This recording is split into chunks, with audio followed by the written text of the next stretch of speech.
So the big question is this: how are commercial real estate brokers like us, who didn't take on debt to start their own brokerage, who are stuck in the hamster wheel of day-to-day selling, how do we sell real estate and build our businesses in a way that lets us develop rockstar teammates and create enough leverage to back away from day-to-day selling? How do we get our services, ideas, and insights out into the world and yet still create passive wealth? That is the question, and this podcast will give you the answers. My name is Brett Swarts, and welcome to the Expert Commercial Real Estate Secrets Podcast. All right, hey, so Brett Swarts here, Expert CRE Secrets Podcast, and EXP Commercial broker, multifamily broker actually in Sacramento. Hey, from time to time, we bring on special guests who are a part of the EXP kind of greater family, and this particular episode is with Spencer Hsu. Hey, Spencer, how you doing? Excellent. Hey, we're going to cover just a few common questions, and, a lot of this, deals and business models and brokerage models, a lot of confusion out there. I know I think this year in 2020, you've sold about $40 million and you specialize in residential properties in kind of like the Silicon Valley and kind of the greater Bay Area. So would you give us a little bit about maybe the biggest challenge that you were facing before you discovered EXP Realty? There's several things and especially why I made the move. Number one, you definitely, we're all business owners. We have to look at the bottom line of what are the expenses and what is the value of that expense.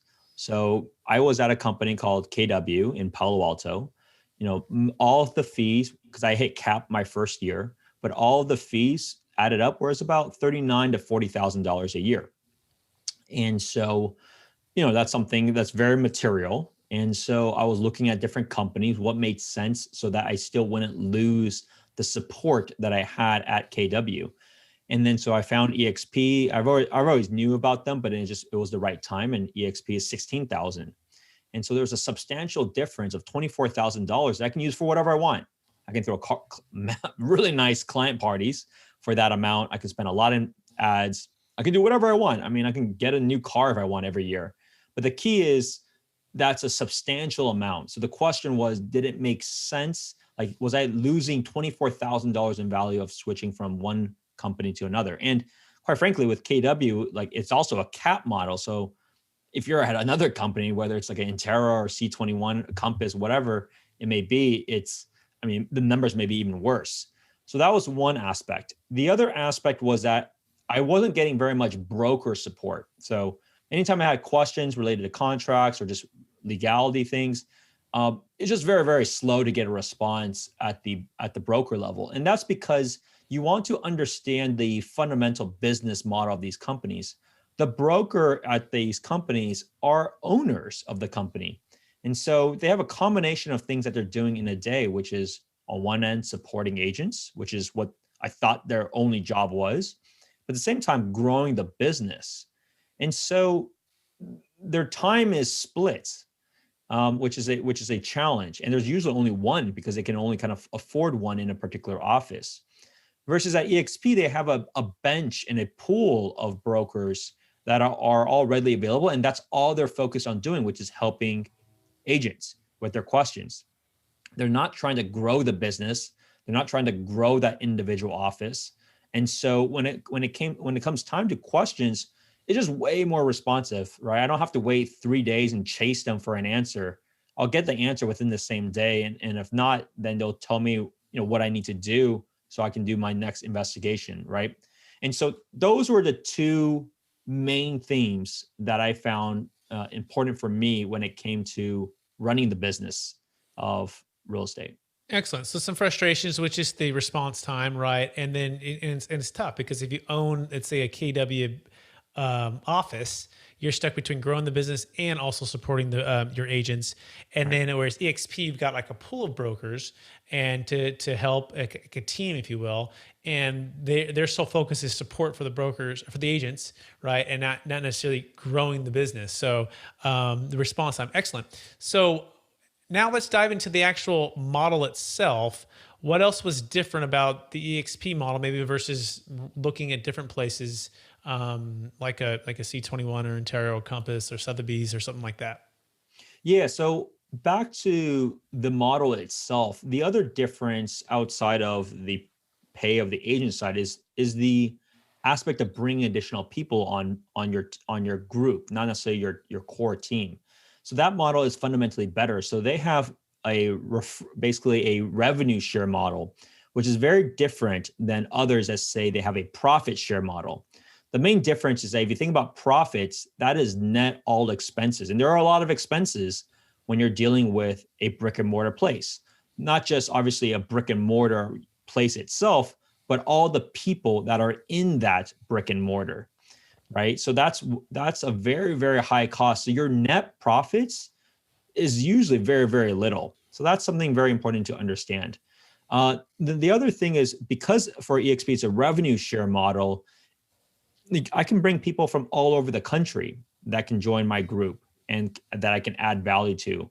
And because there's no middlemen here, EXP, sure, they make their money, but you get to keep a lot of your money. As I mentioned, with the cap, it's so low relative to these other big players. But it's also given to me in this case, because we're basically running like this mini office. And so it's just a lot more money gets put back to the individuals, which, back to what I mentioned earlier, you can use for whatever you want in terms of your own marketing dollars or your events yourself. So it's all from a business perspective, but that model has been very attractive, hence why they've done very well, and they've clearly have gotten a lot of traction over the year. Excellent. And tell us what life looks like, or your brokerage business looks like, now that some of those problems are being solved. You're getting an extra support, right? It sounds like you've grown your business from maybe 9 to 10 million up to 40 million. So are you seeing kind of the transformation of the business happening with some of these synergies with EXP? Absolutely. All right. I mean, make no mistake, while a lot of the work was done on my end, and there's a lot of luck as well in terms of working with great clients, getting offers accepted, and putting 100 hours a week, a big part of that is with the company, right? I'm less than 2 years into the business. Last year, when I first got into the business, the only company I was with was Keller Williams. Made the switch from Keller Williams in December. And as you brought up, year to date, it's at 40 million, which is 4x, in a very competitive market here in the Bay Area. I mean, make no mistake, just because prices are high doesn't mean it's easier. It just means there's a lot more people that you are clearly competing against. And so it's been a big part, because, as I mentioned, those things allow me to focus on growing the business, gave me more money to grow the business, right? Give me less things I need to take care of or chase. Like these are all, they're not distractions per se, but your core is finding new clients and helping clients. I mean, that's the fundamental thing of the model. So anything else needs to get done, but it needs to be streamlined, in which EXP is. Beautiful. And last question. What's the top objection you receive for those who don't join EXP? And also, by the way, being in a very prestigious place like Palo Alto, Silicon Valley, what was the response from maybe your colleagues about, well, he's joining in this cloud-based, model? Give us a little bit of a feedback from that. I think there is a stigma with EXP, and the stigma is it's a pyramid scheme or a pyramid company, and they are part correct. Like, I'm not dismissing that feeling that they have. However, I think it's also a disservice where they just pigeonhole or characterize a company with what they think it is. Now, make no mistake, people can make very good money just bringing on agents, right? It's not, I mean, that's why people may have that perception that it's a pyramid scheme. People can make a very, very good living doing that. However, if you think about any company, they all have a structure. Now, the structure is different, right? It is different in terms of there's much less middlemen at this company than there are at these other companies with like brick and mortars. So it is a different model. So my suggestion is this: whether you have the stigma or not, have the open mind and understand how it is different, but also be sure to align yourself with the right person. It is very important, right? Because if you think about it, if every agent is this kind of mini office, and let's say EXP has 40,000 agents now, whatever the number may be, it is very important of your experience of this company will be who you pick specifically to work with and to learn from. Just like you can have infinite amount of mentors, it's very important to figure out that right person, because that is going to make or break your whole experience. So number one is, I think there's a stigma around it. It's clearly changing very quickly, because just look at the top teams that join the company, right? Top teams don't join some Ponzi scheme, right? So understand like what these big players are doing, and then also be sure to align yourself with the right person. Don't just align yourself to get into EXP. That's very different, right? So the difference is there's not these few offices here and there. Like for example, Bay Area may have, I don't know, amongst all the companies, maybe 30 offices total. So you only have 30 to choose from. But let's say in EXP, there's, let's say 500 agents in the Bay Area. So what does that mean? It's basically 500 kind of mini potential offices. So it's your responsibility to do the due diligence as to who is the right person and right group to join that can help you do well in your business. So that's on you to figure out. Couldn't say it better myself. And that's exactly my experience, right? I got approached with 3 years ago about this EXP thing. I'm like, I'm a commercial agent, first of all. Second of all, that sounds like a MLM, like, craziness. No thanks. I actually am a broker myself. I'm getting, 99.9% split anyways. So I'm good.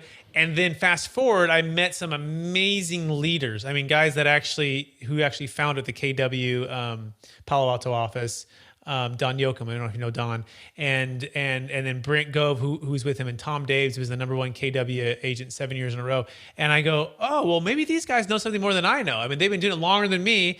They've sold a whole lot more than me, and I'll be open to align. And when I saw that leadership and that culture and that ability to be mentored by them, right, and all aligned, I'm going, yeah, I think this makes a lot of sense. So I'm joining because of that. And then as I learned more, the model made even more sense. And I underwrote the model with my multifamily investment mind and said, okay, let me look at that. Okay, that makes sense. So the logic followed the leader, right? And the model followed the leader being the first thing, the value add, the alignment for our businesses and values. And then the logic started to make more sense, right? And so I think when people get that in reverse, right? When they're just leading with, you got to join this because you're going to make more money and you're going to use this and you're going to sign someone to make, that's kind of the logic number thing that it rarely works out for anybody. But if you lead with, I'm adding value, or we're aligned, and then, oh, by the way, let's look at the logic and the numbers. So is that a fair summary, Spencer? Yeah, absolutely. Excellent. Well, that's it for the show. By the way, if you guys are interested, you can reach out to Spencer or me. Spencer, where can they find you if they want to find you? Yeah, so I'm all over. So you can do a Google search. You can find me on Instagram, connect with me there, send me a DM or just stay connected. Instagram is Spencer HSU Bay Area Realtor. You can find me on YouTube. Just search my name. Those would be the best ways. Excellent. And then for myself, I'm in a multifamily investment brokerage here in Northern California, and you can go to expertcresecrets.com. You can also just call us direct, 916-886-2986, and we can discuss the whole model and see if it might be a fit for you. With that, everybody, thanks so much for listening to another show. I hope to connect with you soon. Bye. You have just listened to another information-packed episode of Expert Commercial Real Estate Secrets Podcast with Brett Swarts. We hope you enjoyed today's show and found it valuable. Visit expertcresecrets.com to access the show notes and to access more resources. That's expertcresecrets.com. Don't forget to leave a review and join us again next time.